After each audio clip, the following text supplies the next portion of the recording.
Our next speaker will be Sébastien Bubeck. Many of you most likely know him from his rich body of work on convex optimization and bandits, which has received many best paper awards, and he has written also some wonderful surveys on these topics. However, 4 years ago, Sebastian transitioned out of theory after he saw an opening for the development of superhuman mathematics within the next decade. And since then, he has been working in the area of AI development, most recently on the series of ChatGPT models at OpenAI. Unfortunately, Sebastian could not be here with us in person, but we are very happy that he's joining us from France. Thank you, Sebastian. Yeah, hi everyone. Sorry that I couldn't make it. The first time I go to France in almost a decade with the whole family. It's for my fourth study, so I really couldn't make it to start, even though I would love to be with all of you. But I really wanted to accept this invitation because I think the moment is kind of important, and I wanted to be sure that I could discuss it with all of you and maybe answer some of your questions. So what I'm planning to do in this 30 minutes, and I will try to go quick and maybe be like 20, 25 minutes, but we have some time for Q&A, is to tell you what the past 12 months have been like for me. It's really a personal story, and then we can discuss what it means for the future. Okay, so what's happening? So what's happening is this tweet from almost a year ago, August 20th. So GPT-5 was released in August 2025, and basically the point of this tweet was to claim, hey, I think this new model can actually prove some new interesting mathematics. I'm not saying it can make breakthroughs, but it can start to prove new things. And at the time, I think it was something pretty contentious to say, and it gathered a lot of attention. But I think it is thing stood the test of time. Then just a little bit later, a couple of months later, in October, we started to see Erdos gardens being solved. And at that time, this was still with GPT-5, sometimes with GPT-5 with some scaffolding. It wasn't like very difficult to have a problem, and the solution was really important because it was mostly doing very non-trivial literate research and finding things that are in neighboring fields of combinatorics, which already had a solution to the problem. And there was some social media stories that I'm not going to get into, but if I was, we could have some fun for this. Then just another couple of months later, and I think this reason of 2 months is important. GPT 5.2 was released, and then I think with GPT 5.2 we really started to see a flurry. It wasn't just people at OpenAI saying, "Oh, we can prove a few things," and a few other people like Ernest Ryu and Edgar Brugman and those others like that. It was suddenly like a real flurry of stuff. Still nothing major, but really everybody was starting to see that we can use those tools to do that. Then I would say another 2 months later, or 3 months later, GPT 5.4 was released, and that was a significant, in my opinion, step up. And we started to see what I would call notable results. And some of those notable results include, for example, Don News, what was a problem for a long time, and solved it. I think it was maybe some combination of Claude Opus and GPT 5.4. I don't remember all the details. There's also a very nice solution in the theory of NL on whether Adam was always cycle, and GPT 5.4 was able to do construction for this. And then there is some serious, I wouldn't say major, but serious Erdos problems that got solved. The one about primitive integers, 1196. Not only is the problem serious, but also the solution kind of open as you go to many of the results. And there were a lot. Then a month later, and this is really important, like it was 2 months, and now it's not to be a cadence of a month. So in April, just 2 months ago, GPT 5.5 was released, and this time it was the first time that I think we started to see some good, like some results that I think would appear, in my opinion, potentially at STOC. And that was really the first time, in my opinion, with GPT 5.5. I will present to you one such result in Ramsey series, but there were many. Then, very shortly after, we got our first major results with the distance. Mark said he will talk more about it. And now, just I think it was yesterday, I guess, GPT 5.6 was released. Unfortunately, it's not broadly released as we would have liked, but it will be soon enough, hopefully. And I can tell you that my expectation is that 5.6 will be yet another major step.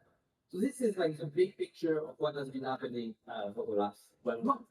And now I just want to dig into this a little bit more to give you a more proper feel of this progression and the difficulty of problems that has been going up, and then we're going to be further. Okay, so this is the story from Unit 5 to Unit 5.5, and there are five vignettes. Each one describing one problem that I have been interested in, probably like 10 years ago, like could have solved, and various versions of GPTs have been able to solve them on main problem. So the first example is one from the tweet from August last year. I just want to go very, very quickly to make sure everybody knows what was going on there. This is not a problem that I thought about for a long time, not at all. It's not actually a problem, but it's still interesting. So you all know the most basic result in smooth convex optimization is that if the step size is less than 2 over the Lipschitz constant of the gradient, so 2 over the smoothness, then you have convergence, and it's an if and only if. And in fact, not only do I have convergence, but the loss curve is the loss curve that is visited by the steps of gradient descent is monotone. So you keep making progress, continuously like this. And of course, the only if part, the only if part is you have to find the counter. This paper, Barzilai, Shamir, Zabani, in March 2025, so I know that this paper wasn't in the training data for 55, asked a very, very natural and simple question, which is, when is the learning curve not only monotone, but also convex? And the answer is surprising, is that it's only if the step size is less than 1.75 over the smoothness constant. So I knew that this was not in the training data. I knew that this was a very novel question. Like I know well the convex optimization literature, and I don't think that ever been asked. So I thought it's a perfect example to test on a really novel problem what's going on. And even more so, because these papers, they have 3 versions of the archive, and the V1 had the gap, and they were only able to show the if part if the step size is less than 1 over. So what I did is back then, and this is really important to understand how much progress we've been making, is that I gave the V1 of the paper in the prompt, in the content, and I asked whether it can improve the bound. So the bound was only 1 over f, and I asked, can you improve it, hopefully to the optimal value, which is 1.75 over f. And it solved for 17 minutes, and it came back with 1.5 over L. Okay, so 1.5 over L is not optimal, but this at the time was still a very big deal. And one thing that I want to say on this result specifically is that at the time, it took 17 minutes for the model to come up with its answer, and it took me 20 minutes, a little bit less than 20 minutes to verify the statement. Because of course, especially back then, still today, but especially back then, if the model would come back and tell you that it has proven something, you cannot really trust it. You have to verify for yourself. Today, there is no way for me to probe the frontier of AI models by spending only 20 minutes. Like these days are completely gone. Now, if I want to get a new result, I have to dedicate at least a full week, really try to prove something new, really try to understand deeply what's going on. So the progress is just mind-blowing in my opinion. We went from 20 minutes to more than a week just to play with the model to get something. Okay, I will skip this just to say this was the proof on the right hand side, and GPT-5 couldn't get the fully correct answer, but just a few months later, GPT 5.2 with just the description of the problem reproduced the entire paper, with the 1.75 rank. We use the trick from Florian table, which is that basically the proof itself you have to find another convex optimization problem and optimize that within the proof, and that's how you get the 1.75 URL. It also wrote some code to search for counterexample, etc. And that progress was just within the span of 2 months. Now, of course, here you have to trust me, because at that time, potentially the paper could have been in training data, so this is not a small finger package. Okay, let me move on to a second example on the preferential attachment process, which I assume many of you know. This is one of my favorite processes. So what you do is that we're going to go draw a tree, let's say you have a tree with n vertices. I'm going to add a new vertex. This new vertex has to be connected to some existing vertices. So what I'm going to do is that I'm going to pick property proportional to the degrees. So the higher the degree node, they tend to attract more connection. And there is a very nice open problem from Ramon and Commander at Code from 2012, which asks the following. It asks for a different process, which I don't remember how they call it exactly, but it's exactly the same preferential attachment, except that the nodes, the vertices, they are born with an attractiveness parameter, some weights, W. Either W is equal to 1 or W is strictly greater than 1. And now you attach not to property proportional to the degree, but to property proportional to the sum of the attractiveness of the neighbors. Okay, so if W is equal to 1, then it's just standard preferential attachment. If W is greater to 1, it's a new type of process. And they ask, can you estimate W for observation of a large period? Okay, I find this a very nice open problem. It was, as far as I know, still open as of earlier this year. No, last year. Last year. So as of last year, it was still open.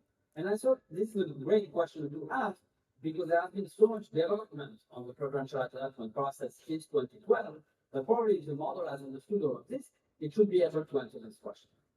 Of course, immediately at this point, there is a question of how did I choose this open problem specifically, because there are hundreds, if not thousands, of code open problems. And the truth is that I opened a random code proceeding, turned out it was 2012. And I looked at the first problem, this was the first problem, and I know the preferential attachment processes, so I thought, okay, why not try this one? That was the selection process for this problem, and it did find a solution. So it was able to develop a statistics based on degrees. In fact, you can just count the number of leads, and it gave an asymptotic formula for the number of leads as a function of W. And so, this function of W you can invert. So basically, you just need to calculate the number of leads in the tree, and that's enough. Here I have some comment that this is pretty non-trivial because if you have a very closely related model, which is like a uniform random recursive tree with types. So in the uniform random recursive tree, you attach vertices uniformly at random. And with types, you're born with type 1 with verti p, and with type 2 for the 1 minus p, and you attach preferentially to your own type. And in that model, degree statistics just cannot work. The proof also already this was this was GPT-5 with a lot of scaffold, so a lot of compute went into this proof. So not just asking ChatGPT at the time. Now of course you can just ask ChatGPT and give you the answer. But the proof back then was highly non-trivial. And in fact already at that point I started to be demotivated to check by myself. It was not 20 minutes of work to check it. But what I did is this is a very concrete question. You can run a simulation. So what I did is that I just asked, now this time in ChatGPT, I just asked it, hey, can you verify this? Can you run some simulation and verify that this formula is correct? Which the model did, and it did everything, it ran the simulation, it gave me back the plot, like I could do nothing. This was really within the span of an hour, something like that of work. And it came back with this simulation where you see on the x-axis you vary W, and on the y-axis you have the lead fraction, and the blue is the prediction from the proof, and yellow is the numerical simulation. Okay? Again, I have worked myself on preferential attachment for a few years, and this was exactly my workflow, and this type of problem would take me roughly a month of my time. So already much more significant. And again, this was not just a single project with 5 at the time, it was with a lot of scale. Okay. Now still people might say at that point, okay, but this problem wasn't really looked at, everybody forgot it, it's a random code over problem. Fine. Now I can tell you the problem of mine that I personally really cared about, and I wasn't able to solve it, but not only I wasn't able to solve it, but I talked about it to several very good combinatorics, who thought about it for some time, as well as many students at Princeton, and nobody could solve it. And this version of GPT-5 with a lot of scaffolding, a lot of compute, was able to solve it. So let me describe it. I will skip the background in the interest of time. There is some hidden complexity about trees going on there. I think it's quite fun, but in the interest of time, let me skip it. And let me just give you the problem. It's like a one-line problem. You can describe it to probably elementary school students. So you just have trees, okay? And we're going to look at local profiles of trees. So especially we're going to look at the local profiles of trees with 5 vertices. So you should imagine you have a very large tree. And I'm going to count the number of stars, the number of spines, and there is only one remaining isomorphism type of trees on 5 vertices, which is this one. Okay, so there are only 5 types of trees on 5 vertices, and now what I want to know is what kind of constraints are there between this type of trees in a big tree. And one conjecture, it doesn't matter the picture, there's some complexity, as I said. One inequality that we were able to prove 10 years ago was that if you count the number of Ys, it's always going to be less than 9 times the number of stars plus the number of paths plus 6. The plus 6 doesn't matter, it's just constant, but this Y less than 9x plus P, you can think it's a linear inequality between these quantities. And so if you think in terms of densities, you have a subset of the 3-dimensional simplex, and you just have some hyperplane that is cutting basically your convex polytope. Okay, so it turns out that this is convex already. So we didn't know about other inequalities that are also true in general. And one that remained open that we conjectured with nacilinear 13 years ago was that, and I can't explain where it comes from, but it's not that complicated, was the following, that 29 times the number of Ys is less than 42 times the number of stars, plus 1.4 times the number of paths, plus some constant. Okay, some weird inequality which we believe, maybe could be true. And this version of GPT-5 in 2 days of thinking, and again, some significant amount of compute, was able to do it. Now, I just want to flash the proof itself. So you see, basically the number of stars, the number of paths, and the number of Ys, these are just polynomials in the degree. Okay, so the tree is nothing but a sequence of degrees, and you have polynomial in those degrees. And this inequality is just asking you to prove that some polynomial is always non-negative. That's it. And ChatGPT, GPT-5, again, lots of compute, was able to find some miraculous identity, which I have no idea where it comes from, that reduces exactly this formula to something exactly equal. And then there is a miraculous term here, which is the degree times the degree minus 1 times the degree minus 3 times the degree minus 4. And it turns out that this product of 4 things, this polynomial of degree 4, is always non-negative, because if the degree is 0, it's 0. If it's 1, it's 0. If it's 3, it's 0. If it's 4, it's 0. Bigger than 4, it's non-negative. And if it's 2, if the degree is 2, then you have a negative number times negative number. So this is really miraculous, because if you think about it, this kind of constraint between the number of stars, the number of paths, and the number of Ys, everything happens within the low degree vertices. So having something that can handle all the low degree vertices at the same time is what's really, really interesting. I still don't know where this comes from. I'm sure there is some more general theory behind it, but I don't know. Okay, let's move on to a significant step, like very significant. I will tell you another problem, which is in high-dimensional convex geometry. And this slide, this is a slide from 5 months ago. This is really important to know. This is a slide from 5 months ago on the right side. So the problem is as follows. Let's say I just do gradient descent. Let's say gradient flow on the convex function. And I tell you that the path is going to remain within a ball of radius 1. Okay, so it's going to remain in some boundary. And I just have the following. How long can this path? Okay, I personally like this question a lot. It looks simple, but it's actually quite difficult. And the slide that I had 5 months ago, what I was saying, look, this is exactly the type of question that you shouldn't ask ChatGPT. This is way too difficult. I have thought about it for many years. Many other people have thought about it for many years. There is a history that goes back to more than 40 years now. This question about self-contracted curve. There is no way, and you shouldn't ask ChatGPT, because ChatGPT will believe that this is an easy question, and will give you a long and complicated answer, and you will waste a lot of time checking the answer. Well, the problem is this slide is not proper anymore. So let me tell you what happened. So the best published upper bound from 91, so Manseli and Gucci, more than 30 years ago, was that the length of the path is at most n to the n. And there was no lower bound given, so no construction of a bound example, but it's trivial to get a square root example. In some unpublished work with Omer Angel, Fedya Nazarov, and Alejandro Merchant Rodriguez, we were able to tighten this significantly.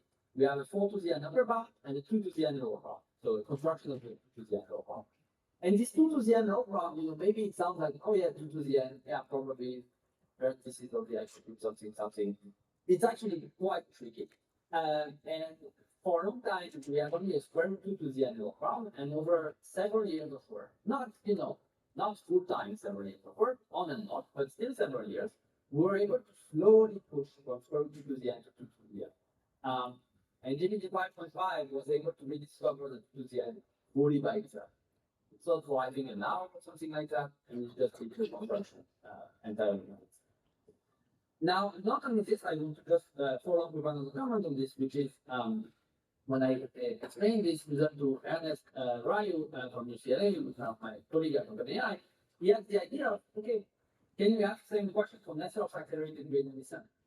And so what he did, this is very natural. You understand, this is the type of thing when I was at Microsoft Research, like I would, have Ernest come to Microsoft Research to talk for like 2 weeks or something like that. We would ask, network accelerated gradient descent, how long can we predict the path, we would work, and maybe we will get an answer. What Ernest did is within 2 hours, he had not only a complete construction by chance, which by the way, the answer is the path with network acceleration, the gradient descent, it can be infinite. So there is no bound, which again shows we use this really trivial problem. It worked on this for 2 hours, then posted something on archive. Not only that, but ChatGPT built a very nice illustration of what's going on. So this is the infinite length class. There is some fractal behavior going on there. So 2 hours of work for something that probably the 2 of us, yeah, that taken. I would guess like 2 weeks, full time, back in the old days.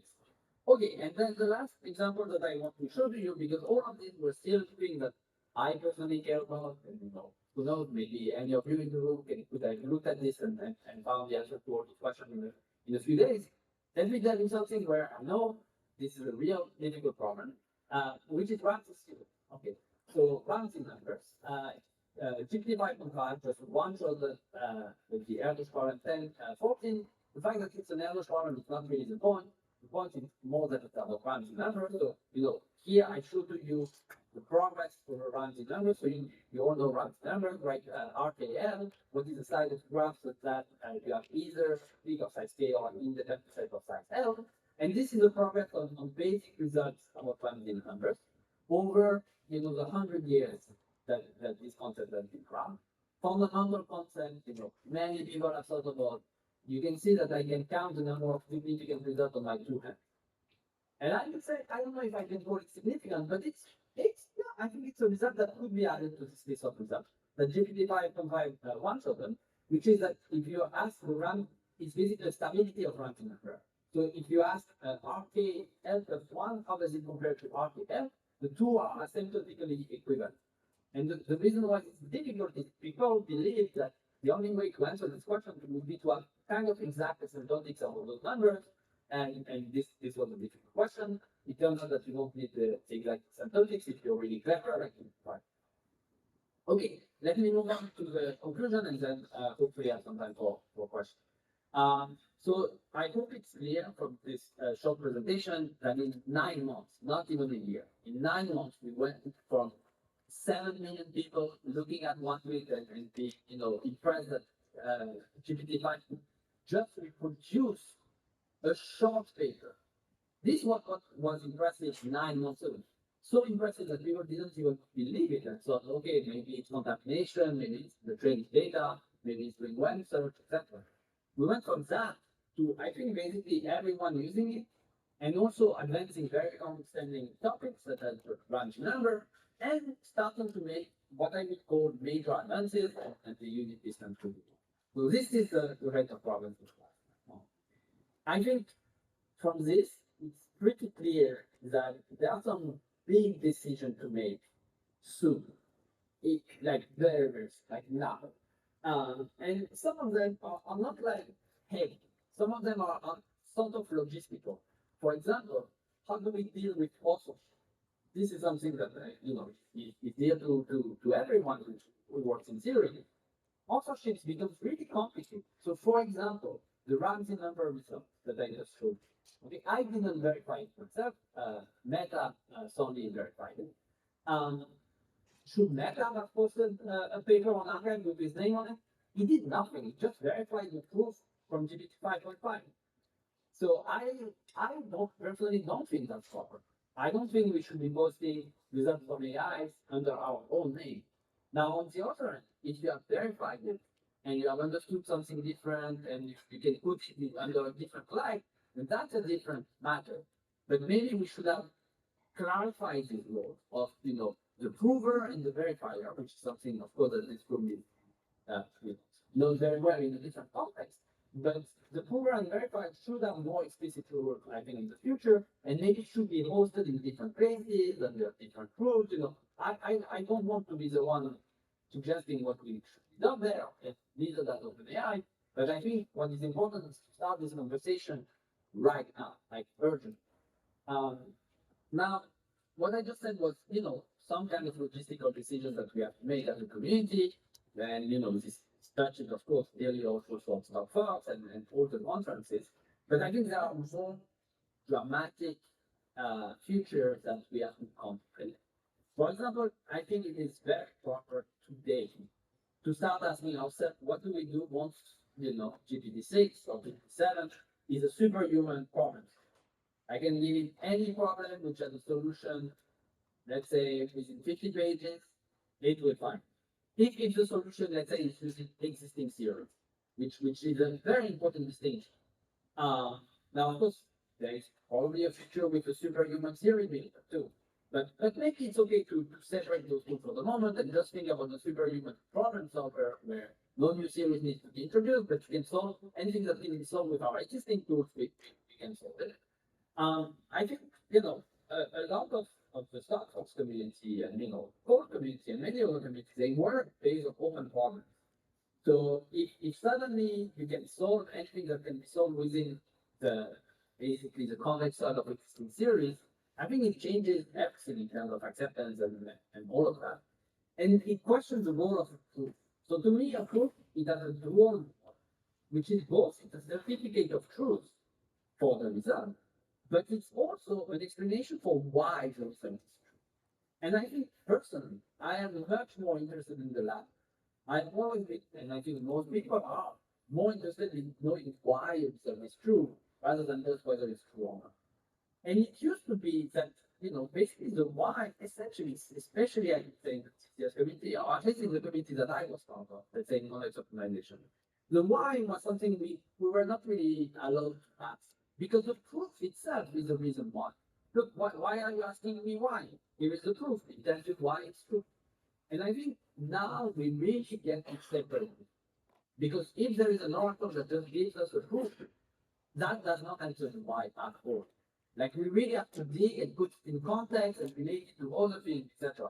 So I think at least in the short term, separating this certificate of truth and why something is true is very important. And this changes, how we value things, how we offer, things, like how we hire people, I mean, how we give talks, and so on and so forth. Okay, I will stop here and hopefully we have time for several questions.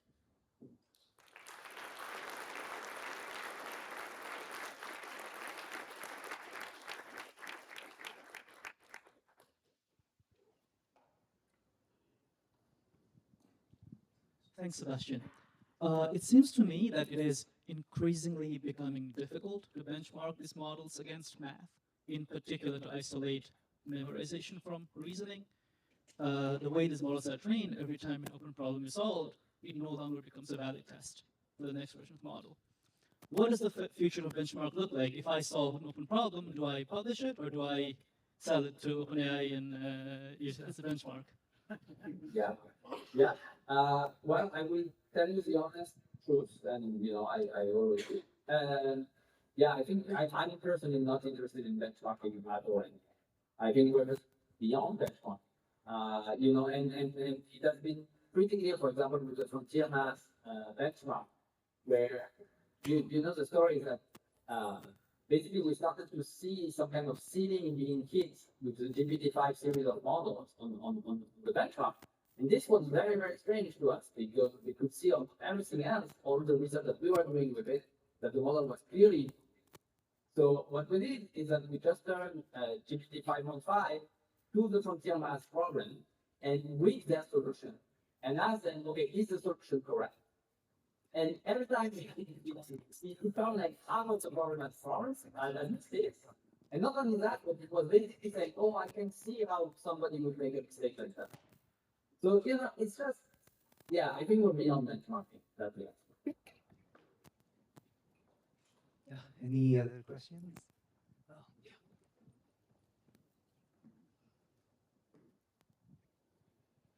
Hi. I was curious because you mentioned about this scaffolding that you needed to do, especially in these earlier models. Can you give a glimpse how do you work with the models when they do not give you the right answer and then you have to push them?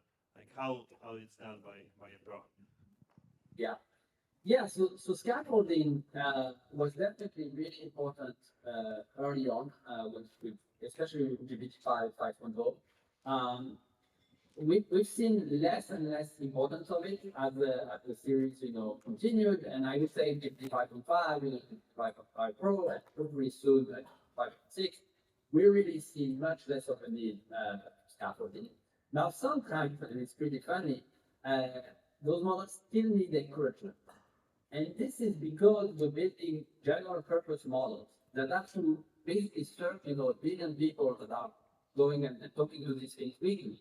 And as much as we love, the mass community, it's a tiny, tiny fraction of everybody who wants to talk with ChatGPT. And most people, when they are asking about some, difficult problem that is open, etc., they want some explanation of the context, why it's hard, etc. They don't want the model to think for 2 hours to solve the problem.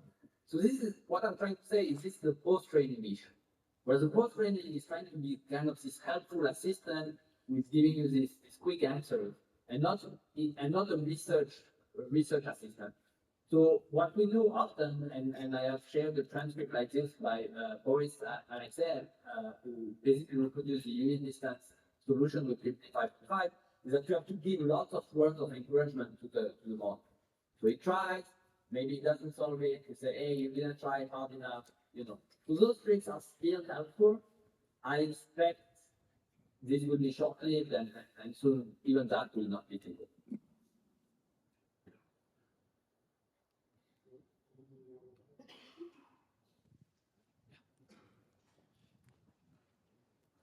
Yeah, thanks, Seth. That was a great talk. You mentioned the issue of credit, and something which comes very close to that is the issue of economics, right? Like, not that there's a lot of killing to be made in math, but at some level, there's people in this room who who rely on proving these theorems. This goes into the training data set, and then something comes out. How do you think about the economics of how this should be spread around? Yeah, so yesterday I read this very nice paper by Lionel Levin on basically what the future of mathematics looks like, and he was distinguishing between three types of mathematicians. The artisanal mathematician, which is what we all used to be a year ago. Then we're going to witness the rise of a new type of mathematician, the industrial mathematician, which can produce hundreds of results and like unlimited number of results, really at an industrial scale. So what will these people do exactly and how it will be rewarded and what will be the economics, I don't know. But I'm more interested in the third type, which he calls, and this is his word, as a civic mathematician, which is we don't have to ask specifically those questions that I asked in this talk. I know those questions. I grew up with them. I think they are beautiful, but AI itself brings about a wealth of new questions, deep problems, which require theory type of thinking to even frame.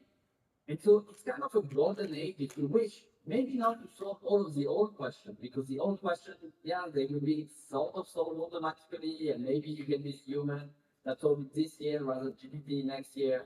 But more interestingly, I think, at least until we have serious other type of AI, we do not have at the moment. Until then, I think something very productive where there will be a lot of value being created is to frame within a theory framework AI related questions. And there are many, many, Lionel in this paper, give a few different topics which are closely related to everything I talked about today.